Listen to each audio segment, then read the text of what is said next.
K நகர்ல நீங்க தான் முதல்ல ஒரு வீடு வாங்கி சினிமா ஷூட்டிங்க்கு விட்டது இல்லையா? நடிகர்கள் அதுக்குள்ள சவுகார் ஜானி இவங்கெல்லாம் இருந்தாங்க. நிறைய பேர் வாடகைக்கெல்லாம் விட்டாங்க. பாலாஜி சார் சொன்னார், வீடு அருமையா இருக்குது, நான் வேணா மக்களின் பக்கம் ஒரு படம் பண்ணோம், இல்லை மனோரமா ஆச்சு, அவங்க வந்து எம்எல்ஏவா நடிப்பாங்க. ரஜினி சார் படம் என்ன படம்னு சொல்ல முடியுமா சார்? தாய் வீடு, என்ன நிறைய படங்கள், ஹிந்தி படம், தெலுங்கு படம், மலையாள படம் எல்லாமே இல்லை.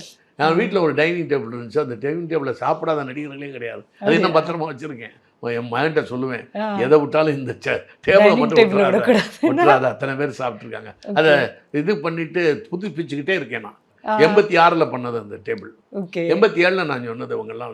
அப்போ சென்னையில் மட்டும் எத்தனை வீடு வாங்கி வித்துருப்பீங்க சார்? இல்லை 4 வீடு வாங்கினேன், 2 வீடு வித்துட்டேன்.